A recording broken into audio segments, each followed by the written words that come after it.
2029ನೇ ತರಗತಿ ಪಠ್ಯದಲ್ಲಿಟ್ಟಿರುವ ಗಜಾನನ ಶರ್ಮಾ ಅವರು ಬರೆದಿರುವ ಈ ನಾಟಕವನ್ನು ನಮ್ಮ ಶಾಲೆಯ ವಿದ್ಯಾರ್ಥಿಗಳು ರಂಗದ ಮೇಲೆ ಅಭಿನಯಿಸಲಿದ್ದಾರೆ. ಪ್ರತಿಮಾ ರಾಣಿ ಚೆನ್ನಭೈರಾದೇವಿ ಸುಮಾರು 54 ವರ್ಷಗಳ ಕಾಲ ಕೆಚ್ಚೆಲೆಯಿಂದ ಆಳಿದ ಈಕೆ ಪೋರ್ಚುಗೀಸರ ಕುತಂತ್ರಗಳಿಗೆ ಮಣಿಯದೆ ಎದುರಿಸಿ ನಿಂತ ದಿಟ್ಟ ರಾಣಿ ಚೆನ್ನಭೈರಾದೇವಿ. ಪೋರ್ಚುಗೀಸರು ಯುದ್ಧ ಮಾಡಲು ಬರುತ್ತಿದ್ದಾರೆಂಬ ವಿಚಾರವನ್ನು ಗುಪ್ತಾಚಾರರಿಂದ ಅರಿತ ಮಂತ್ರಿಗಳು ರಾಜ್ಯಸಭೆ ಕರೆಯುತ್ತಾರೆ. ಸಭೆಯಲ್ಲಿ ನಡೆಯುವ ಕಾರ್ಯತಂತ್ರಗಳ ಮಾತುಕತೆಯನ್ನು ಈ ದೃಶ್ಯದಲ್ಲಿ ನೋಡಿ. ಮತ್ತು ಆಡುವಳ್ಳಿ ಜೋಡಿ ಸಾಮ್ರಾಜ್ಯಗಳ ಪಟ್ಟದ ರಾಣಿ, ಐವ ಕೊಂಕಣ ತುಳು ರಾಜ್ಯಗಳ ಒಡತಿ ಚೆನ್ನಭೈರಾದೇವಿ ಅಮ್ಮನವರು ಆಗಮಿಸುತ್ತಿದ್ದಾರೆ ಆಗಮಿಸುತ್ತಿದ್ದಾರೆ ಆಗಮಿಸುತ್ತಿದ್ದಾರೆ. ಚೆನ್ನಭೈರಾದೇವಿ ಅಮ್ಮನವರಿಗೆ ಜಯವಾಗಲಿ. ಗೇರುಸೊಪ್ಪೆಯ ರಾಣಿಗೆ ಜಯವಾಗಲಿ. ಕಾಡುಮೆಣಸಿನ ರಾಣಿಗೆ ಜಯವಾಗಲಿ. ಮಹಾಮಂತ್ರಿಗಳೇ, ಅವಸರದಲ್ಲಿ ಮಂತ್ರಾಲೋಚನೆಗೆ ಸಭೆ ಕರೆಯಲು ಅವಶ್ಯಕತೆ ಇದೆ ಎಂದು ಕೋರಲು ಕಾರಣವೇನು? ರಾಜ್ಯದಲ್ಲಿ ಎಲ್ಲವೂ ಕ್ಷೇಮವಷ್ಟೇ. ತಾಯಿ, ಪ್ರಜೆಗಳೆಲ್ಲ ಕ್ಷೇಮವಾಗಿದ್ದಾರೆ. ರಾಜ್ಯವು ಸುಭಿಕ್ಷವಾಗಿರುವುದು. ಗೋವೆಯ ಗವರ್ನರ್ ಲೂಯಿಸ್ ಅಟಾಯ್ಡಿ ಉದ್ದಟನ ಪತ್ರ ಬರೆದಿದ್ದಾನೆ. ಏನಿದೆ ಪತ್ರದಲ್ಲಿ? ಕಾರಬಾರಿಗಳೇ, ಪತ್ರವನ್ನೊಮ್ಮೆ ಓದಿರಿ. ಅಪ್ಪಣೆ ಮಹಾರಾಣಿಯವರೇ. ಆ ಪತ್ರವನ್ನೊಮ್ಮೆ ಓದಿರಿ. ಆಡುವಳ್ಳಿ ಗೇರ್ ಸೊಪ್ಪೆಗಳ ಮಹಾರಾಣಿಗೆ ಗೋವೆಯ ಗವರ್ನರ್ ಲೂಯಿಸ್ ಅಟಾಯ್ಡೆಯ ಶುಭಾಶಯಗಳು. ಗೌರವಾನ್ವಿತರೆ, ತಾವು ಹೊನ್ನಾವರ ಮತ್ತು ಭಟ್ಕಳ ಬಂದರುಗಳಲ್ಲಿ ನಮ್ಮ ಒಪ್ಪಿಗೆ ಪತ್ರವನ್ನು ಪಡೆದ ಮುಸಲ್ಮಾನರ ಹಡಗುಗಳಿಗೆ ಕರಿಮೆಣಸು, ದಾಲ್ಚಿನ್ನಿ, ಕೆಂಪಕ್ಕಿ ಮತ್ತು ಶ್ರೀಗಂಧವನ್ನು ತುಂಬಿಸಿ ಅವರ ಸಮುದ್ರ ವ್ಯಾಪಾರಕ್ಕೆ ಸಹಕರಿಸುತ್ತಿದ್ದೀರಿ. ಇದು ನಮ್ಮ ಆಶಯಕ್ಕೆ ವಿರುದ್ಧವಾಗಿದೆ. ಕೂಡಲೇ ತಾವು ನಮ್ಮ ಒಪ್ಪಿಗೆ ಪಡೆದ ಮುಸಲ್ಮಾನರ ಹಡಗುಗಳನ್ನು ನಿಮ್ಮ ಬಂದರುಗಳಿಂದ ಹೊರಗಟ್ಟಬೇಕು, ಇಲ್ಲವೇ ವಶಪಡಿಸಿಕೊಳ್ಳಬೇಕು. ಇಲ್ಲದಿದ್ದರೆ ಕ್ರಮ ಕೈಗೊಳ್ಳುವುದು ನಮಗೆ ಅನಿವಾರ್ಯವಾಗುತ್ತದೆ. ಜೊತೆಗೆ ನೀವು ಪೋರ್ಚುಗೀಸ್ ರಾಜದ್ರೋಹಿ ರೊಜಾರಿಯೋಗೆ ಆಶ್ರಯ ನೀಡಿದ್ದೀರಿ. ಆತನನ್ನು ಕೂಡಲೇ ನಮಗೆ ಒಪ್ಪಿಸಬೇಕು. ಮೇಲಾಗಿ ನೀವು ಕಳೆದ ಹಲವು ವರ್ಷಗಳಿಂದ ನಮಗೆ ಕಪ್ಪವನ್ನು ಕೊಟ್ಟಿಲ್ಲ. ಇನ್ನೊಂದು ವಾರದೊಳಗೆ ಕಪ್ಪವನ್ನು ರೊಜಾರಿಯನನ್ನು ನಮಗೆ ತಂದೊಪ್ಪಿಸದಿದ್ದರೆ ನಿಮ್ಮನ್ನು ದಂಡಿಸಬೇಕಾಗುತ್ತದೆ. ನಮ್ಮ ಚಕ್ರವರ್ತಿಗಳು ನಿಮಗೆ ನೀಡಿದ ಕಾಳು ಮೆಣಸಿನ ರಾಣಿ ಎಂಬ ಬಿರುದನ್ನು ಹಿಂದಕ್ಕೆ ಪಡೆಯಬೇಕಾಗುತ್ತದೆ. ಎಚ್ಚರಿಕೆ. ನಿಲ್ಲಿಸಿ. ಅತಿಯಾಯಿತಿ ಉದ್ದಡತನ. ನಮ್ಮ ನೆಲದ ನಾವಿಕ ರೊಜಾರಿಯನನ್ನು ಅವರಿಗೊಪ್ಪಿಸಲು ನಾವೇನು ಹೆಂಬೇರಿಗಳಲ್ಲ. ಇನ್ನು ಮುಸಲ್ಮಾನರೊಡನೆ ವ್ಯಾಪಾರ ಮಾಡಲು ಇವರದೇನು ಅಡ್ಡಿ? ಇನ್ನು ಕಪ್ಪ ಕೊಡಲು ಈ ನೆಲ ಅವರಪ್ಪನದಲ್ಲ. ಕಾರಬಾರಿಗಳೇ, ಕೂಡಲೇ ಅವರಿಗೆ ಪತ್ರ ಬರೆಯಿರಿ. ಅವರ ಯಾವ ಕರಾರನ್ನು ನಾನು ಒಪ್ಪುವುದಿಲ್ಲ. ನಮಗೆ ಕೊಟ್ಟ ಬಿರುದನ್ನು ಅವರೇನು ಹಿಂದಕ್ಕೆ ಪಡೆಯುವುದು? ನಾವೇ ಅದನ್ನು ಅವರಿಗೆ ಹಿಂತಿರುಗಿಸುತ್ತೇವೆ. ಬಿರುದು ಕೊಡಿರೆಂದು ನಾವು ಅವರನ್ನು ಬೇಡಿಕೊಂಡಿದ್ದೇವೇನು? ಹಿಂದೆ ಅವರಿಗೆ ನಮ್ಮ ಉತ್ತರವನ್ನು ಕಳುಹಿಸಿ. ಭೈರವ ನಾಯಕರೇ, ನೀವು ಹೊಗೆಹೊಡ್ಡಿ ಮತ್ತು ಇನ್ನಿತರೆಡೆಯಲ್ಲಿ ಬೀಡಿಬಿಟ್ಟ ನಮ್ಮ ಸೈನ್ಯ ಕೂಡಲೇ ಹೊನ್ನಾವರಕ್ಕೆ ಬರಲಿ. ಹೊನ್ನಾವರ ಬಂಧನ ರಕ್ಷಣೆಗೆ ಇನ್ನಷ್ಟು ಯೋಧರನ್ನು ನೇಮಿಸಿ. ಅಪ್ಪಣೆ ಮಹಾರಾಣಿ. ಹೊನ್ನಾವರದಲ್ಲಿರುವ ನಮ್ಮ ನಾವಿಕ ಪಡೆಯ ಸರದಾರ ರೊಜಾರಿಯನನ್ನು ಕೂಡಲೇ ಕಾನೂರಿಗೆ ಕಳಿಸುವ ವ್ಯವಸ್ಥೆ ಮಾಡಿ. ಕಂಠಪ ನಾಯಕರೇ, ಹೊನ್ನಾವರ ಕೋಟೆ ಸುಭದ್ರವಾಗಿದೆಯಷ್ಟೇ? ಸುಭದ್ರವಾಗಿದೆ ಮಹಾರಾಣಿ. ನಮ್ಮಲ್ಲಿ 300 ಸಶಸ್ತ್ರ ಕಾವಲು ಪಡೆ ಯೋಧರಿದ್ದಾರೆ. ಅಗತ್ಯ ಬಿದ್ದರೆ ದಂಡ ನಾಯಕರ ಬಳಿ ಹೆಚ್ಚು ನೆರವು ಕೇಳುತ್ತೇನೆ. ಮಹಾರಾಣಿ ಅವರಿಗೆ ನಮನಗಳು. ಶಾಬಲೆ ಒಳಗೆ ಬರಲು ಅಪ್ಪಣೆ ಕೇಳುತ್ತಿದ್ದಾಳೆ ಮಹಾರಾಣಿ. ಅವಳನ್ನು ಒಳಗೆ ಕಳುಹಿಸಿ. ಮಹಾರಾಣಿಯವರಿಗೆ ಜಯವಾಗಲಿ. ತಮ್ಮಲ್ಲಿ ಹರಿಕೆ ಮಾಡಿಕೊಳ್ಳಲು ಅವಸರದ ಸಂಗತಿಯೊಂದಿದೆ ಮಹಾರಾಣಿ. ಹೇಳು ಶಬಲೆ. ಮಹಾರಾಣಿ, ಗೋವೆಯ ಗವರ್ನರ್ ಲೂಯಿಸ್ ಅಟಾಯ್ಡೆಯು ಹೊನ್ನಾವರದ ಮೇಲೆ ದಾಳಿ ಮಾಡಲು ಸಿದ್ಧರಾಗಿ ನಿಂತಿದೆ. ಇನ್ನೆರಡು ದಿನದಲ್ಲಿ ಹೊನ್ನಾವರದಿಂದ ಹೊರಡಲಿದೆ. ಹೌದೇನು? ಪತ್ರದಲ್ಲಿ ಆತ 1 ವಾರದ ಗಡುವು ಕೊಟ್ಟಿದ್ದಾನೆ. ಅದು ಅವರ ಯುದ್ಧತಂತ್ರ ಮಹಾಮಂತ್ರಿಗಳೇ. ಕುತಂತ್ರವೇ ಯುದ್ಧ ನೀತಿಯಾಗಿರುವಾಗ ಪೋರ್ಚುಗೀಸರು ಹೇಳುವುದು ಒಂದು, ಮಾಡುವುದು ಇನ್ನೊಂದು. ಅದರಲ್ಲೇನು ಹೊಸದು? ದಂಡನಾಯಕರೇ, ಈ ಸಲ ಅವರಿಗೆ ಸರಿಯಾದ ಪಾಠ ಕಲಿಸಲೇಬೇಕು. ಮಹಾರಾಣಿಯವರೇ, ಅವರು ಸಿದ್ಧರಾಗಿರುವುದು ಎರಡು ಉದ್ದೇಶಕ್ಕೆ. ಒಂದು, ನಮಗೆ ಸಹಾಯ ಮಾಡಿದ ತಪ್ಪಿಗೆ ರೊಜಾರಿಯೋನನ್ನು ಪೋರ್ಚುಗಲ್ಗೆ ಒಯ್ದು ದಂಡನೆ ನೀಡಲು, ಮತ್ತು ಮತಾಂತರಕ್ಕಾಗಿ ಬರುವ ಮಿಷನರಿಗಳಿಗೆ ಅವಕಾಶ ನೀಡುತ್ತಿಲ್ಲವೆಂದು ನಿಮ್ಮನ್ನು ಬಂಧಿಸಿ ಗೋವೆಗೆ ಒಯ್ಯಲು. ಅದಕ್ಕಾಗಿ ಅಟಾಯಿಡೆ ಪೋರ್ಚುಗಲಿನ ಪ್ರಭು ಸೆಬಾಸ್ಟಿಯನ್ಗೆ ವಿಶೇಷ ಪತ್ರ ಕಳುಹಿಸಿ ಹೆಚ್ಚು ನಾವೆಗಳನ್ನು ತರಿಸಿಕೊಂಡಿದ್ದಾನೆ. ಹಾಗಾಗಿ ಏನು ಶಬಲೆ, ಅರ್ಧ ವಾಕ್ಯಕ್ಕೆ ಮಾತು ನಿಲ್ಲಿಸಿದೆ. ನನ್ನನ್ನು ಕ್ಷಮಿಸಬೇಕು ಮಹಾರಾಣಿ. ಅವರು ಸುಮಾರು 130 ಹಡಗುಗಳನ್ನು ಸಜ್ಜುಗೊಳಿಸಿದ್ದಾರೆ. ವಿಶೇಷ ತರಬೇತಿ ಪಡೆದ ನಾವಿಕ ಸೈನ್ಯಗಳನ್ನು ತರಿಸಿಕೊಂಡಿದ್ದಾರೆ. ಈ ಸಲ ಸಮುದ್ರ ಯುದ್ಧದಲ್ಲಿ ಅವರನ್ನು ಗೆಲ್ಲುವುದು ಕಷ್ಟ ಸಾಧ್ಯ. ನಿನ್ನ ಬಾಯಲ್ಲಿ ಸೋಲಿನ ಮಾತೆ. ಏನಾಯಿತು ನಿನಗೆ? ಅವರ ಸಿದ್ಧತೆ ಆಗಿದೆ ಮಹಾರಾಣಿ. 1 ವಾರ ಕಾಲ ನಮ್ಮ ಬಂದರು ಕಟ್ಟೆಗಳಲ್ಲಿ ರಹಸ್ಯವಾಗಿ ಸಂಚರಿಸಿ ಮಾಹಿತಿ ಸಂಗ್ರಹಿಸಿದ್ದೇನೆ. ಈ ಸಲ ತಾವೇನಾದರೂ ವಿಶೇಷ ಪ್ರತಿತಂತ್ರ ಹೂಡಲೇಬೇಕು. ಶಬಲೆ, ಅವರ ಹಡಗುಗಳ ಸಂಖ್ಯೆ ನೋಡಿ ಹೆದರಿದಂತಿದೆ ಮಹಾರಾಣಿ. ಅವರೊಮ್ಮೆ ದಾಳಿ ಮಾಡಲಿ, ನಂತರ ತಿಳಿಯುತ್ತದೆ ಪರಂಗಿಗಳ ಪರಾಕ್ರಮ. ಭೈರವ ನಾಯಕರೇ, ವಿಷಯ ಅಷ್ಟು ಸರಳವಲ್ಲ. ಶಬಲೆಯ ಮಾತು ಸರಿ ಇದೆ. ಮೊಸಳೆಯನ್ನು ನೀರಿನೊಳಗೆ ಸೋಲಿಸುವುದು ಕಷ್ಟ. ಅದನ್ನು ನೀರಿನಿಂದ ಹೊರಗೆಳೆದು ಸದೆ ಪಡೆಯಬೇಕು. ಅರ್ಥವಾಯಿತು ಮಂತ್ರಿಗಳೇ. ಈ ಸಲ ನಮ್ಮ ಯುದ್ಧ ತಂತ್ರ ಬದಲಾಗಲೇಬೇಕು. ನೀರಿನಿಂದ ಹೊರಗೆಳೆದು ಸೋಲಿಸಬೇಕು. ಸರಿ, ಇಲ್ಲಿಗೆ ಸಭೆಯನ್ನು ಮುಗಿಸೋಣ. ಭೈರವ ನಾಯಕರೇ, ನೀವು, ಶಬಲೆ ಮತ್ತು ಮಹಾಮಂತ್ರಿಗಳೇ ಬೆಳಿಗ್ಗೆ ಬಂದು ನನ್ನನ್ನು ಭೇಟಿ ಮಾಡಿ. ಪೋರ್ಚುಗೀಸ್ ನಾಯಕ ಲೂಯಿಸ್ ಹಟಾಯಿಡೆಗೆ ದಿಟ್ಟ ಉತ್ತರ ಒಳಗೊಂಡ ಪತ್ರವನ್ನು ಕಳಿಸುತ್ತಾರೆ. ಪತ್ರ ಓದಿ ತಿಳಿದ ಪೋರ್ಚುಗೀಸರು ಮುಂದೇನು ಮಾಡುತ್ತಾರೆಂಬುದನ್ನು ಈ ದೃಶ್ಯದಲ್ಲಿ ನೋಡಿರಿ. ಒಪ್ಪಿಸಿಕೊಳ್ಳಿ ಸರ್. ಏನು ಬರೆದಿದ್ದಾಳೆ ಹಾಯಂಸು? ಸಾರಾಂಶ ಏನು? ದುಬಾಷಿ, ಪತ್ರ ನಮಗೆ ಓದಿರಿ. ಮುಸಲ್ಮಾನರೊಡನೆ ವ್ಯಾಪಾರ ಮಾಡಲು ನಮಗೆ ನಿಮ್ಮ ಒಪ್ಪಿಗೆ ಬೇಕಿಲ್ಲ. ನಮ್ಮ ಪ್ರಜೆಯಾದ ರೋಜಾರಿಯೋನನ್ನು ನಿಮಗೆ ಒಪ್ಪಿಸುವುದಿಲ್ಲ.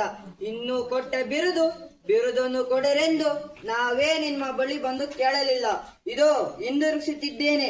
ನಿಮ್ಮ ಬಿರುದಿನ ಪತ್ರವನ್ನು ನಿಮ್ಮಡೆ ಇಟ್ಟುಕೊಳ್ಳಿ, ನೆನಪಿಟ್ಟುಕೊಳ್ಳಿ. ಕಪ್ಪ ಕೊಡಲು ಇದು ನಿಮ್ಮ ಅಪ್ಪನ ನೆಲವಲ್ಲ. ಇನ್ನು ನಿಮ್ಮ ಇಚ್ಛೆಯಂತೆ ನಮ್ಮನ್ನು ದಂಡಿಸಲು ನೀವು ಸ್ವಾತಂತ್ರ್ಯರು. ನಿಮ್ಮ ಹುಸಿ ಬೆದರಿಕೆಗೆ ನಾವು ಅಂಜುವವರಲ್ಲ. ಏನು ಆಕೆ ಬಗಳಿದ್ದು? ಇದು ನಿಮ್ಮ ಅಪ್ಪನ ನೆಲ ಅಲ್ಲ. ಹಾಗೆಂದರೆ ಕಪ್ಪ ಕೊಡಲು ಇದು ನಿಮ್ಮ ಅಪ್ಪ ನೆಲವಲ್ಲ, ನಿಮ್ಮ ತಂದೆಗೆ ಸೇರಿದ್ದಲ್ಲ, ನಮ್ಮದು. ಹಾಗಾಗಿ ನಾವು ಕಪ್ಪ ಕೊಡುವುದಿಲ್ಲ ಎಂದಾತ ಸರ್. ಆಕೆ ನಮ್ಮ ಯಾವುದೇ ಕಾರಣವನ್ನು ಕೂಡ ಒಪ್ಪಿಲ್ಲ. ಹಾಗಾಗಿ ನಾವು ಅವರ ಮೇಲೆ ದಾಳಿ ಮಾಡುವುದು ಅನಿವಾರ್ಯವಾಗಿದೆ ಸರ್. ಆದಷ್ಟು ಬೇಗ ಹೊನ್ನಾವರದ ಮೇಲೆ ದಾಳಿ ಮಾಡಲೇಬೇಕು. ಈಗ ನಾವೆಲ್ಲಿದ್ದೇವೆ? ಇದು ಅಂಜೂದಿಯು. ಇಲ್ಲಿಂದ ಹೊನ್ನಾವರಕ್ಕೆ 2 ದಿನದ ಪ್ರಯಾಣ. ಒಳ್ಳೆಯದಾಯಿತು. ಈ ಸಲ ಅವಳಿಗೆ ಬುದ್ಧಿ ಕಲಿಸಲೇಬೇಕು. ನಮ್ಮ ನಾವೆಗಳನ್ನು ನಾಳೆ ಬೆಳಿಗ್ಗೆ ಹೊರಡಿಸಿಬಿಡಿ. Santiago, Santiago, Santiago, Santiago, Santiago, Santiago. ಈ ಪತ್ರ ಓದಿ ಕೋಪಗೊಂಡ ಪೋರ್ಚುಗೀಸ್ ನಾಯಕರು ಕೊಟ್ಟಿದ್ದ ಗಡುವಿಗಿಂತ ಮೊದಲೇ ಯುದ್ಧ ಸಿದ್ಧತೆ ನಡೆಸಿದ ವಿಚಾರವನ್ನು ಶಬಲೆಯಿಂದ ತಿಳಿದ ರಾಣಿ ಈ ಬಾರಿ ಹೇಗಾದರೂ ಮಾಡಿ ಅವರಿಗೆ ಮಣ್ಣು ಮುಕ್ಕಿಸಲೇಬೇಕೆಂಬುದನ್ನು, ಯಾವ ರೀತಿ ತಂತ್ರಗಾರಿಕೆ ಮಾಡುತ್ತಾರೆಂಬುದನ್ನು ಈ ದೃಶ್ಯದಲ್ಲಿ ನೋಡಿರಿ. ಮಹಾರಾಣಿ, ಇಂದು ಬೆಳಗ್ಗೆ ಪರಂಗಿ ನಾವೆಗಳು ಅಂಜು ದ್ವೀಪವನ್ನು ಬಿಡುತ್ತಿವೆ. ಒಟ್ಟು 130 ನಾವೆಗಳು, 2000 ಸುಸಜ್ಜಿತ ಯೋಧರು, ಅರ್ಧದಷ್ಟು ಯೋಧರು ಕುದುರೆಗಳ ಮೇಲೆ ಸವಾರಿ ಮಾಡಿ ಬರುತ್ತಿದ್ದಾರೆ. ಈ ಸಲ ಸಮುದ್ರ ಯುದ್ಧದ ಜೊತೆಗೆ ಭೂ ಯುದ್ಧಕ್ಕೂ ಸಿದ್ಧರಾಗಿ ಬರುತ್ತಿದ್ದಾರೆ. ನಮ್ಮ ಹಡಗು ಕಟ್ಟೆಯ ಅಧಿಕಾರಿಗಳಿಗೆ ಗೊಂದಲ ಮೂಡಿಸಲು ಮುಂದಿನ ಕೆಲವು ನಾವೆಗಳಿಗೆ ಪರ್ಷಿಯನ್ ಧ್ವಜ ಕಟ್ಟಿದ್ದಾರೆ. ಕುದುರೆ ಸವಾರರು ಬೇರೆ ಬೇರೆ ವೇಷ ತೊಟ್ಟು ಬರುತ್ತಿದ್ದಾರೆ. ಮಹಾರಾಣಿಯವರೇ, ನಿಮ್ಮ ಅಪ್ಪಣೆಯಂತೆ ಈಗಾಗಲೇ ಕಾರವಾರ, ಆವರಿಸಿ, ಅಂಕೋಲಗಳ ಕತವಾಲರಿಗೆ ಸೇತುವೆಯನ್ನು ಬೀಳಿಸಲು ಸೂಚನೆ ರವಾನಿಸಲಾಗಿದೆ. ಈಗಿಂದು ಕಾರ್ತಿಕ ಮಾಸ. ಕಾಳಿ, ಚಾಂಡಿನಿ, ಅಘನಾಶಿನಿಗಳಲ್ಲಿ ಈಗಾಗಲೇ ಸಾಕಷ್ಟು ನೀರು ಹರಿಯುತ್ತಿದೆ. ಸೇತುವೆ ತುಂಡಾದರೆ ಕುದುರೆ ಸವಾರರು ಸುಲಭಕ್ಕೆ ದಾಟಿ ಬರಲಾಗದು. ಅವರೇನಾದರೂ ತೆಪ್ಪದ ಮೂಲಕ ಒಬ್ಬೊಬ್ಬರಾಗಿ ಬಂದರೆ ನಮ್ಮ ಯೋಧರು ಅವರನ್ನು ಬಂಧಿಸುವರು. ಒಳ್ಳೆಯದು. ಕಟ್ಟಪ್ಪ ನಾಯಕರೇ, ನೀವು ಹೊನ್ನಾವರ ಕೋಟೆಯನ್ನು ಸಂಪೂರ್ಣವಾಗಿ ತೆರವುಗೊಳಿಸಿ ಒಳಗಿನಿಂದ ಬಾಗಿಲನ್ನು ಭದ್ರಪಡಿಸಿ ಹಗ್ಗದ ಮೂಲಕ ಹೊರಬನ್ನಿರಿ.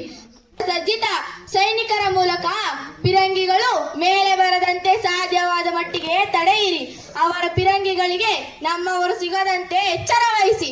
4-5 ದಿನ ಪ್ರಯತ್ನ ಮಾಡಿದ ನಂತರ ಅವರು ಹೇಗಾದರೂ ಮಾಡಿ ಮೇಲೆ ಬಂದವರ ವಿರುದ್ಧ ಹೋರಾಡುತ್ತಾ ಮೇಲೆಗೆ ಪಲಾಯನ ಮಾಡಿಬಿಡಿ. ಭೈರವ ನಾಯಕರೇ, ನೀವು ಮೊದಲ ದಿನವೇ ಬಸವರಾಜ ದುರ್ಗದಿಂದ ಹಿಮ್ಮೆಟ್ಟಬೇಕು. ಮಹಾರಾಣಿಯವರೇ, ನಮ್ಮ ಯೋಧರು ಶತ್ರುಗಳಿಗೆ ಬೆನ್ನು ತರಿಸಬೇಕೆ? ನಾಯಕರೇ, ಸೈನಿಕರಿಗೆ ಹೇಳಿ, ಇದು ಯುದ್ಧ ತಂತ್ರ. ಮುಳ್ಳನ್ನು ಮುಳ್ಳಿನಿಂದಲೇ ತೆಗೆಯಬೇಕು, ಕುತಂತ್ರವನ್ನು ತಂತ್ರಗಾರಿಕೆಯಿಂದಲೇ ಮಣಿಸಬೇಕು. ನಮ್ಮ ನೆರವಿಗೆ ಬರುತ್ತಿರುವ ಬಿಜಾಪುರದ ಸೈನ್ಯ ಮತ್ತು ಕೇರಳದ ಜಾಮೋರಿನ್ನರ ನಾವಿಕ ದಳ ಇಲ್ಲಿಗೆ ತಲುಪಲು ಸ್ವಲ್ಪ ಸಮಯ ಬೇಕು. ಅಲ್ಲಿಯವರೆಗೆ ನಾವು ಈ ಪರಂಗಿಗಳನ್ನು ತಡೆಯಬೇಕು. ಮುಂದೆ ಎಲ್ಲರೂ ಅವರನ್ನು ಬೆನ್ನಟ್ಟಿ ಹೋಗಿ ಗೋವೆಯನ್ನು ಪರಂಗಿಗಳಿಂದ ಮುಕ್ತಗೊಳಿಸಬೇಕು. ಮಹಾರಾಣಿಯವರೇ, ಅವರ ಗುರಿ ರೊಜಾರಿಯೋನನ್ನು ಹೊತ್ತೊಯ್ಯುವುದು ಮತ್ತು ನಿಮ್ಮನ್ನು ಬಂಧಿಸುವುದು. ಬಂಧಿಸಲ ಶಬಲೆ, ಈ ಸಲ ಆ ಅಟಾಯಡಿಯ ಆಟಾಟೋಪವನ್ನು ಪರೀಕ್ಷಿಸಲೆಂದೇ ನಾ ಈ ಯುದ್ಧ ತಂತ್ರದ ಹಾದಿ ಹಿಡಿದಿರುವುದು. ಅವನೊಬ್ಬ ರಣಕೋವಿದನಂತೆ, ಅಪ್ರತಿಮ ವೀರನಂತೆ. ಅದು ಹೇಗೆ ಈ ಹಳ್ಳಿಯ ಹೆಣ್ಣು ಮಗಳನ್ನು ಬಂಧಿಸಿ ಕರೆದೊಯ್ಯುವನೆಂದು ನಾನು ನೋಡಲು ಕಾಯುತ್ತಿದ್ದೇನೆ. 5 ದಿನಗಳ ಕಾಲ ಕಷ್ಟಪಟ್ಟು ಪೋರ್ಚುಗೀಸರು ಹೊನ್ನಾವರವನ್ನು ವಶಪಡಿಸಿಕೊಳ್ಳುತ್ತಾರೆ. ಆದರೆ ಮಹಾರಾಣಿಯ ತಂತ್ರಗಾರಿಕೆಯಿಂದ ಹೊನ್ನಾವರವು ಬರಿದಾಗಿದೆ.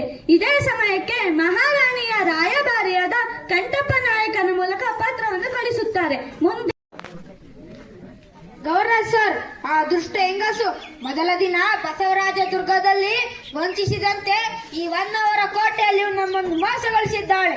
ಇದನ್ನು ಮೊದಲೇ ತೆರವುಗೊಳಿಸಿ ಹೊರಗೆ ನಿಂತು ಹೋರಾಡೋರಂತೆ ನಾಟಕ ಮಾಡಿ ನಮಗೆ 5 ದಿನ ಮೇಲೆ ಬರಲು ಬಿಡದೆ ಮೋಸ ಮಾಡಿದ್ದಾಳೆ. ಆ ದುಷ್ಟ ಹೆಂಗಸಿಗೆ ಬುದ್ಧಿ ಕಲಿಸಲೇಬೇಕು. ಇಡೀ ಹೊನ್ನಾವರ ಪಟ್ಟಣವನ್ನು ಸುಟ್ಟು ಬಿಡಿ, ಏನನ್ನೂ ಬಿಡಬೇಡಿ. ಮನೆ, ಕೊಟ್ಟಿಗೆ, ಅಂಗಡಿ, ದೇವಾಲಯ, ಬಸದಿ, ಮಸೀದಿ ಎಲ್ಲವನ್ನು ಸುಟ್ಟು ಬಿಡಿ. ಹೊನ್ನಾವರವನ್ನು ಸುಟ್ಟರೆ ನಮಗೆ ರೊಜಾರಿಯೋ ಮತ್ತು ರಾಣಿ ಸಿಗುವುದು ಹೇಗೆ ಸರ್? ಹಾಗೆ ಅದರಿ ಓಡಿ ಹೋಗಿದ್ದಾಳೆ. ನಾಳೆ ಅವಳನ್ನು ಹಿಡಿದು ದಂಡಿಸೋಣ. ಇವತ್ತು ಈ ಕೋಟೆಯಲ್ಲಿ ಉಳಿದು ಹಬ್ಬ ಮಾಡೋಣ. ಕುಡಿದು ತಿಂದು ಕುಣಿದು ಕೊಪ್ಪಳಿಸೋಣ. ಆ ದುಭಾಷೆಯನ್ನು ಕರೆಯಿರಿ. ಅವಳಿಗೆ ಎಚ್ಚರಿಕೆಯ ಪತ್ರ ಕಳಿಸೋಣ. ಸರ್, ಏನು ಅಪ್ಪಣೆ? ಆ ರಾಣಿಗೆ ಎಚ್ಚರಿಕೆಯ ಪತ್ರ ಕಳಿಸಬೇಕು. ಹೇಳಿ ಸರ್. ಅಂಜು ಬುರುಕಳಂತೆ ಎದರಿ ಪಲಾಯನ ಮಾಡಿದ ನಿನ್ನ ಪರಿಸ್ಥಿತಿ ನಮಗೆ ನಗುತ್ತರಿಸುತ್ತಿದೆ. ನಿಮ್ಮ ಹೊನ್ನಾವರ ಕೋಟೆ ನಮ್ಮ ವಶದಲ್ಲಿದೆ. ನೀನು ಅಂಜು ಬರುಕಿ ಎದರಿ ಓಡಿ ಹೋಗಿದ್ದೆಯ. ನಿಮ್ಮ ಹೊನ್ನಾವರ ಕೋಟೆ ಬೇಕಿದ್ದರೆ 3 ಹಡಗು, ಕಾಳು ಮೆಣಸು ದಂಡ ಕೊಡಬೇಕು. ರೊಜಾರಿಯನನ್ನು ಕರೆತಂದು ಒಪ್ಪಿಸಬೇಕು. ನಿಮ್ಮ ಬಿರುದನ್ನು ಕೊಡುತ್ತೇವೆ. ಇಲ್ಲದಿದ್ದರೆ ನಿಮ್ಮ ರಾಜ್ಯ ಹಾಗೂ ಬಿರುದನ್ನು ಹಿಂದಕ್ಕೆ ಕೊಡುತ್ತೇನೆ.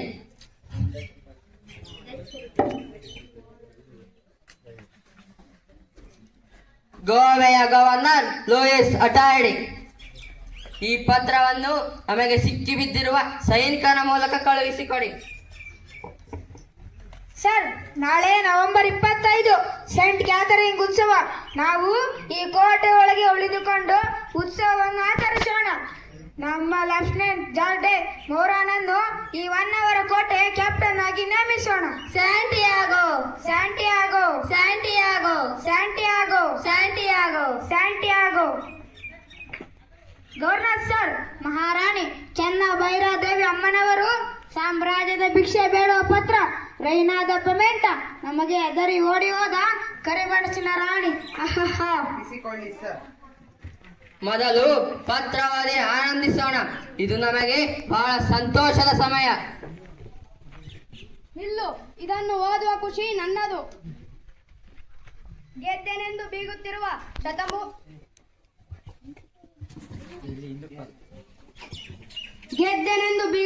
ಶತಮೂರ್ಖ ಮಿಸ್ಟರ್ ಲೂಯಿಸ್ ಅಟಾಯಡೆ, ನೀನು ಹೊನ್ನಾವರಕ್ಕೆ ದಾಳಿ ಮಾಡಿದ್ದು ರೊಜಾರಿಯೋನನ್ನು ಹೊತ್ತೊಯ್ಯಲು ಮತ್ತು ನನ್ನನ್ನು ಬಂಧಿಸಲು ತಾನೆ. ಕಾವಲಿಲ್ಲದೆ ಬರಿದಾದ ಕೋಟೆಯೊಳಗೆ ಸೇರಿಕೊಂಡು ಗೆದ್ದೆನೆಂದು ಬೀಗುವುದು ಪರಾಕ್ರಮವಲ್ಲ. ನೀನೇನು ಗೆದ್ದೆ ಮಣ್ಣು. ಹೊನ್ನಾವರವನ್ನು ಸುಡುವನೆಂಬ ಅಹಂಕಾರವೇ ಇಡೀ ಹೊನ್ನಾವರ ಬರಿದಾಗಿದೆ. ಬೇಕಿದ್ದರೆ ಕೆಲವು ಮನೆ, ದೇವಾಲಯ, ಮಸೀದಿಗಳಿಗೆ ಬೆಂಕಿ ಹಚ್ಚು. ಹೇಗೂ ಪೋರ್ಚುಗೀಸರೆಂದರೆ ಬೆಂಕಿ ಹಚ್ಚುವ ಪುಕ್ಕಲು ಶೂರರೆಂದು ನಮ್ಮವರಿಗೂ ಗೊತ್ತು. ನಿನಗೆ ರೊಜಾರಿಯೋ ಬೇಕಿದ್ದರೆ, ಗೇರು ಸೊಪ್ಪೆ ರಾಣಿಯನ್ನು ಸೆರೆ ಹಿಡಿಯಬೇಕೆಂದಿದ್ದರೆ, ಕಾಳು ಮೆಣಸಿನ ಸಂಗ್ರಹ ಮತ್ತು ಸಂಪತ್ತನ್ನು ದೋಚಬೇಕೆಂದಿದ್ದರೆ ಕಾನೂರು ಕೋಟೆಗೆ ಬಾ. ನಿನ್ನನ್ನು ಎದುರುಗೊಳ್ಳಲು ಕಾದಿದ್ದೇನೆ. ಒಂದು ವಿಚಾರ ಗಮನದಲ್ಲಿರಲಿ. ನಮ್ಮ ರಾಯಭಾರಿಗೇನಾದರೂ ಅಲ್ಪ ಸ್ವಲ್ಪ ಅಪಾಯವಾದರೂ ನಿನ್ನ ತಲೆ ಉಳಿಯುವುದಿಲ್ಲ. ಎಚ್ಚರಿಕೆ.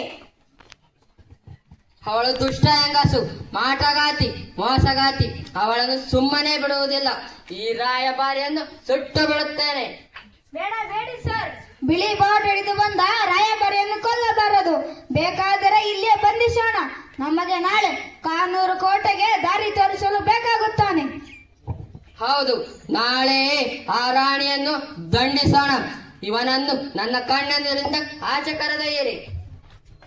ಪೋರ್ಚುಗೀಸರು ಕಂಠಪ್ಪ ನಾಯಕನನ್ನು ಕಾನೂರು ಕೋಟೆಗೆ ಕರೆದೊಯ್ಯುತ್ತಾರೆ. ದಾರಿಯಲ್ಲಿ ದಟ್ಟ ಅರಣ್ಯವನ್ನು ಹತ್ತಲಾರದೆ ಕಷ್ಟಪಡುತ್ತಿದ್ದಾಗ ರಾಣಿಯ ಸೈನಿಕರು ದಿಟ್ಟತನದಿಂದ ಅವರನ್ನು ಬಂಧಿಸಿ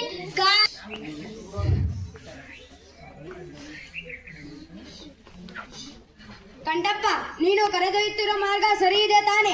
ನನಗೇಕೋ ನಿನ್ನ ಮೇಲೆ ಸಂಶಯ ಬರುತ್ತಿದೆ. ನನಗದು ಗೊತ್ತು ಕ್ಯಾಪ್ಟನ್. ನಾನೇನಾದರೂ ತಪ್ಪು ದಾರಿಯಲ್ಲಿ ಕರೆದೊಯ್ದರೆ ನನ್ನ ಪ್ರಾಣಕ್ಕೆ ಸಂಚಕಾರ. ನಾನೇಕೆ ಹಾಗೆ ಮಾಡಲಿ? ಇದು ಕಾನೂರು ಕೋಟೆಯ ದಾರಿ. 2 ಮೈಲು ಹತ್ತಿದರಾಯಿತು ಅಷ್ಟೇ. ಇನ್ನು 2 ಮೈಲು ಬಲು ಕಷ್ಟದ ದಾರಿ. ನಿಮ್ಮ ರಾಣಿ ಈ ದಟ್ಟ ಕಾಡಿನ ನಡುವೆ ಯಾಕೆ ಕೋಟೆ ಕಟ್ಟಿಕೊಂಡಿದ್ದಾಳೆ? ಅವಳಿಗೆ ಬುದ್ಧಿ ಇಲ್ಲವೇನು? ನನಗದು ಗೊತ್ತಿಲ್ಲ. ಆದರೆ ಅದು ಸುಭದ್ರ ಕೋಟೆ. ಶತ್ರುಗಳು ಸುಲಭಕ್ಕೆ ಗೆಲ್ಲಲು ಸಾಧ್ಯವಾಗದ ಕೋಟೆ. ಅಲ್ಲಿ ನಮ್ಮ ರಾಜ್ಯದ ಸಂಪತ್ತನ್ನು ಅಡಗಿಸಿಟ್ಟಿರುವುದು ಅದೇ ಕೋಟೆಯಲ್ಲಿ. ಅಲ್ಲಿ ಅಪಾರ ಪ್ರಮಾಣದ ಕಾಳು ಮೆಣಸಿನ ಸಂಗ್ರಹವೂ ಇದೆ. Very good, very good. ಅಂದರೆ ನಮಗೆ ರಾಣಿಯ ಜೊತೆಗೆ ಸಂಪತ್ತಿನ ಉಡುಗೊರೆ ಸಿಗುತ್ತದೆ. ಒಳ್ಳೆಯದಾಯಿತು. ಸರ್ ಮೆಂಜಿಸ್, ಅದ್ಯಾರೋ ಸರ್ ಎಂದು ಕರೆಯುವಂತಿದೆ ನೋಡಿ. ಕ್ಯಾಪ್ಟನ್ ಅವರೇ, ನಮ್ಮವರನ್ನು ಬಂಧಿಸಿದ್ದಾರೆ. ನಮ್ಮ ಮೇಲೆ ಮರ ಬೀಳಿಸಿದ್ದಾರೆ. ಯಾರು? ಕಾಡು ಜನ ಕಪ್ಪಗೆ ರಾಕ್ಷಸ ತರ ಕೊಂಬು ಇರುವವರು. ದೂರದಿಂದ ನಮ್ಮ ಮೇಲೆ ಕೋಲು ಕಟ್ಟಿಗೆ ಎಸೆದರು. ಬಳ್ಳಿಯ ಮೇಲೆ ಸುಯ್ಯನೆ ಬಂದು ನಮ್ಮ ಕೋವೆನನ್ನು ಒತ್ತೊಯ್ದರು. ನಮ್ಮನ್ನು ಬಂದು ಒದ್ದು ಬೀಳಿಸಿದರು. ತಾಕಿದರೆ ಮೈ ತುರಿಸುವ ಗಿಡವನ್ನು ಅವರು ನಮ್ಮ ಮೇಲೆ ಎಸೆದರು. ಬೊಬ್ಬೆ ಬರಿಸುವ ರಸ ಸುರಿದರು. ಹಾವು ಚೇಳು ಎಸೆದರು. ನಮ್ಮವರೆಲ್ಲ ಇದರಿ ದಿಕ್ಕ ಪಲಗೆ ಹೊಡೆಯುವರು ಸರ್. ಹುಲಿ ಕರಡಿ ಬಂದು ನಮ್ಮವರನ್ನು ಎಳೆದುಕೊಂಡು ಹೋದವು. ದೊಡ್ಡ ಹೆಬ್ಬಾವು ಇಬ್ಬಿಬ್ಬರನ್ನು ಒಟ್ಟಿಗೆ ಸುತ್ತಿಕೊಂಡಿತು. ಕ್ಯಾಪ್ಟನ್ ಪೋಲೋರ ಮುಖಕ್ಕೆ ಒಬ್ಬ ಅದೇನೋ ರಸ ಎರಚಿದ. ಮುಖವೆಲ್ಲ ಸುಟ್ಟು ಅವರು ಬಿದ್ದು ಒದ್ದಾಡುತ್ತಿದ್ದಾರೆ. ಮರವನ್ನು ಮೊದಲೇ ಕಡಿದು ಹಗ್ಗ ಹಿಡಿದು ನಿಂತಿರುತ್ತಾರೆ. ನಾವು ಹೋಗುತ್ತಿದ್ದಂತೆ ನಮ್ಮ ಮೇಲೆ ಬೀಳಿಸುತ್ತಾರೆ. ನಮ್ಮ ಕುಡಿಯುವ ನೀರಿನ ಬಿಂದಿಗೆ ಹೋಲಿಸಿ ಕುಡಿಯಲು ನೀರಿಲ್ಲದಂತೆ ಮಾಡಿದ್ದಾರೆ. ಆಹಾರದ ಪಟ್ಟಣವನ್ನು ಕದ್ದಿದ್ದಾರೆ. ನಮ್ಮವರು ಹಸಿವಿನಿಂದ ಕಂಗಾಲಾಗಿದ್ದಾರೆ. ಕ್ಯಾಪ್ಟನ್ಸ್, ಇದೇನು ನಡೆಯುತ್ತಿದೆ ಇಲ್ಲಿ? ಮೊದಲು ಆ ಮನುಷ್ಯನನ್ನು ವಿಚಾರಿಸಿಕೊಳ್ಳಬೇಕು. ಸರ್, ಈ ಕಡೆ ಬನ್ನಿ. ಬಚಾವ್. ನೀರು ತೆಗೆದುಕೊಳ್ಳಿ ಸರ್. ಕುಡಿಬೇಡಿ ಸರ್, ಇದು ನೀರಲ್ಲ. ನಿನ್ನನ್ನು ಕೊಂದು ಬಿಡುತ್ತೇನೆ. ಸರ್, ನಾನು ಫಿಲಿಪ್, ನಿಮ್ಮವನು. ನನ್ನ ಯೂನಿಫಾರ್ಮ್ ಕಿತ್ತುಕೊಂಡು ಈ ವೇಷ ಹಾಕಿದ್ದಾರೆ ಸರ್. ಏನಿದು ಮೋಸ, ವಂಚನೆ, ದರಿದ್ರ ಹೆಂಗಸು, ಮಾಟಗಾತಿ ಆಕೆ. ಶತಮೂರ್ಖ ಲೂಯಿಸ್ ಅಟಾಯ್ಡೆ, ಯೋಚಿಸು. ಯಾರು ಮೋಸಗಾರರು, ಯಾರು ವಂಚಕರು? ಇದು ನಮ್ಮ ಮಣ್ಣು, ನಮ್ಮ ಕಾಡು, ನಮ್ಮ ನೆಲ. ಇಲ್ಲಿಗೆ ಹೊಂಚು ಹಾಕಿ ಬಂದ ವಂಚಕರು ನೀವು. ಏನು, ನಮ್ಮ ರಾಣಿಯನ್ನು ಬಂಧಿಸಿ ಕೊಂಡೊಯ್ಯುವೆಯ? ಬಾ, ಮೊದಲು ಕಾನೂರು ಕೋಟೆಗೆ ಹತ್ತಿ ಬಾ. ನಿನ್ನ ಆತಿಥ್ಯಕ್ಕಾಗಿ ಸಿದ್ಧಳಾಗಿ ಕಾಯುತ್ತಿದ್ದಾಳೆ ನಮ್ಮ ರಾಣಿ ಮಿಸ್ಟರ್ ಅಟಾಯ್ಡೆ. ಖಂಡಾಂತರಗಳನ್ನು ದಾಟಿ ಬಂದ ನಿನ್ನ ಕೆಚ್ಚು ಎಲ್ಲಿ ಹೋಯಿತು? ನಿನ್ನೆ ರಾಯಭಾರಿ ಕಂಠಪ್ಪನನ್ನು ಕೊಲ್ಲಲು ಹೊರಟ ನಿನ್ನ ಬಂದೂಕು ಹೀಗೇಕೆ ಸುಮ್ಮನಾಯಿತು? ಪೋರ್ಚುಗೀಸರೆಂದರೆ ಪ್ರಪಂಚವನ್ನು ಆಳಲು ಹುಟ್ಟಿದವರು ಎನ್ನುತ್ತಿದ್ದ ನಿನ್ನ ಆಟಾಟೋಪ ಈಗೆಲ್ಲಿ ಹೋಯ್ತು? ಕಡಲು ನಿನಗೆ ಆಟದ ಮೈದಾನವಾದರೆ ಕಾಡು ನಮಗೆ ಆಡಂಬಲ. ನೆನಪಿಟ್ಟುಕೋ ಮೂರ್ಖ. ಯಾರೋ ನೀನು ಫುಲ್ ಮರೆಯಲ್ಲಿ ನಿಂತು ಗೆದ್ದನೆಂದು ಗೊಪ್ಪಿರಬೇಡ. ಇಲ್ಲಿಂದ ಹಿಂದಿರುಗಿದರೆ ತಾನೆ ನಿನ್ನ ಆಟಾಟೋಪ. ಅದು ಹೇಗೆ ಹಿಂದಿರುಗುವೆ? ದಾರಿ ಎಲ್ಲಿದೆ? ಬಚಾವ್ ಬಚಾವ್. ಉಫ್ ಉಫ್. ನಿನ್ನ ಸುತ್ತ ನಾವೆಷ್ಟು ಮಂದಿ ಇದ್ದೇವೆಂದು ಗೊತ್ತೇನು? ಮರದ ಮೇಲೆ ನೋಡು, ನಿನ್ನ ಬೆನ್ನ ಹಿಂದೆ ನೋಡು, ಎದುರು ನೋಡು, ಮುಂದೆ ನೋಡು. ಈಗಾಗಲೇ ನಿಮ್ಮ 200ಕ್ಕೂ ಹೆಚ್ಚು ಯೋಧರು ನಮ್ಮ ವಶದಲ್ಲಿದ್ದಾರೆ. ಆದರೆ ಒಬ್ಬರೂ ಸತ್ತಿಲ್ಲ. ನಾವು ನಿಮ್ಮಂತೆ ಕೊಲೆಗಡುಕರಲ್ಲ, ಶಾಂತಿ ಪ್ರಿಯರು. ಅಹಿಂಸೆ ನಮ್ಮ ಧರ್ಮ. ಈಗಲೂ ರಾಣಿಗೆ ಶರಣಾದವೆಂದು ಹೇಳಿದರೆ ನಿಮಗೆ ಅನ್ನ ನೀರು ಕೊಟ್ಟು ಗೌರವದಿಂದ ಹಿಂದೆ ಕಳಿಸುತ್ತೇವೆ. ಆದರೆ ಒಂದು ಕರಾರು, ಇನ್ನು ಮುಂದೆ ಹೊನ್ನಾವರದ ದಿಕ್ಕಿಗೆ ತಲೆ ಇಟ್ಟು ಮಲಗಬಾರದು. ಸರಿ, ಶರಣಾಗಿದ್ದೇವೆ. ನಮಗೆ ದ್ರೋಹ ಮಾಡಿದ ರುಜಾರಿಯನ್ನು ನಮಗಪ್ಪಿಸಿ. ಮತ್ತೆ ಬುದ್ಧಿವಂತಿಕೆಯ ಪ್ರದರ್ಶನ? ಮೂರ್ಖ. ಆತ ನಮ್ಮ ನೆಲದ ಜೀವ ಕಾರುಣ್ಯ ನಮ್ಮ ಧರ್ಮ. ನಿಮ್ಮನ್ನು ನಂಬಿ ಅವನನ್ನು ನಿಮಗೊಪ್ಪಿಸಿದರೆ ನೀವು ಅವನನ್ನು ಉಳಿಸುವಿರೇನು? ತಲೆ ಹರಟಬೇಡ. ಮರು ಮಾತಾಡದೆ ತಲೆ ತಗ್ಗಿಸಿ ಹಿಂದಿರುಗಿದರೆ ಸರಿ. ಇಲ್ಲದಿದ್ದರೆ ನಿಮ್ಮನ್ನು ಬಂಧಿಸಿ ಕಾನೂರು ಕೋಟೆಯ ಸೆರೆಮನೆಗೆ ದೂಡುತ್ತೇವೆ. ಏನು ಹೇಳುತ್ತೀರಿ? ಬೇಡ, ಹಿಂದಿರುಗುತ್ತೇವೆ. ಮತ್ತೆ ಈ ನೀಚ ಕಾರ್ಯಕ್ಕೆ ಮುಂದಡಿ ಇಟ್ಟರೆ ನಿಮ್ಮ ತಲೆ ತೆಗೆಯಬೇಕಾಗುತ್ತದೆ. ಜೋಕೆ ಸೈನಿಕರೇ, ಇವರಿಗೆ ಅನ್ನ ನೀರು ಕೊಟ್ಟು ಕಳುಹಿಸಿ.